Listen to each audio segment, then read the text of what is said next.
The Idaho Statesman newspaper spoke to two people, each who live in the apartment building right next to the house where the students were killed. And both said that the street was unusually quiet that night, especially for a Saturday night on a block often teeming with parties and college kids. One neighbor said that she normally sleeps with earplugs, but that night said she didn't need to. And she also said when police came to her door the next day, she simply told them she hadn't heard anything that had alarmed her during the night. Another neighbor described the quiet as bizarre. He also told the newspaper he thinks he may have heard a scream as he was dozing off about 4 a.m. And that is the same time police say the murders likely occurred. The neighbor said he dismissed that scream as a party sound and said he didn't think anything of it, even when investigators knocked on his door the next day. He also says he told police about a black luxury SUV that he hadn't seen in the neighborhood before. He said it was only parked a few spaces away from the front of the crime scene. But late today, police told this program exclusively, and I quote, "We have not heard anything about an SUV. However, if there is something we need the public's assistance with, we'll release it like we did for the Hyundai." That neighbor wrote about the crime on Facebook about 12 hours after police found the bodies. And very curiously, he contradicted himself. Let me tell you what he wrote, presumably when his memory was still very fresh, just 12 hours after the murders. Quote, "4 killed in a stabbing across the street. No screams. No evidence. No trace." It is unclear why he is now telling the Idaho Statesman newspaper reporter that he did hear a scream right when he was going to sleep at 4 a.m. and that he didn't even mention that to the police.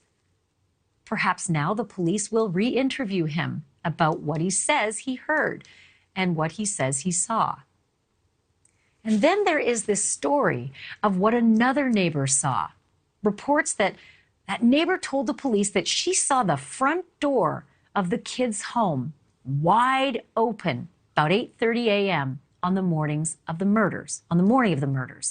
And if that detail was known to the police as well, it sure didn't seem to make its way to this guy, the chief of the police, James Fry, because when asked about it yesterday by the Daily Mail newspaper, Chief Fry said this was news to him. He said this, and I quote the paper, "I'm not even sure where that came from, to be quite honest." I'm confused. I don't know about you, but I want to bring in Caitlyn Becker because she is a senior reporter for the dailymail.com, and that's the newspaper that got that interview.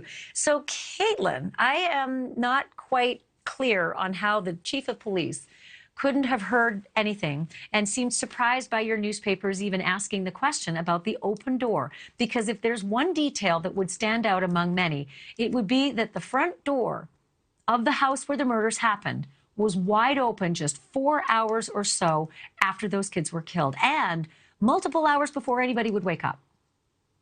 Ashleigh, the neighbor told us that it was 8:30 in the morning and the door was wide open. It stood out to me. It stands out to you. It is very curious that the police don't seem to have any information about this.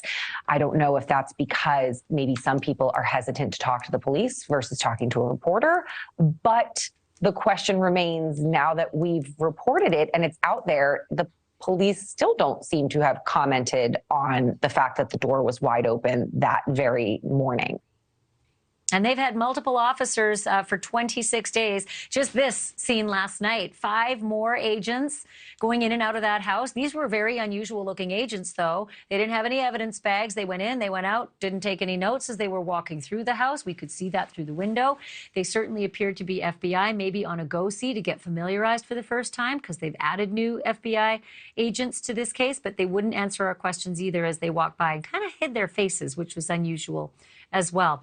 But I digress. I want to ask more about those local cops and the chief himself.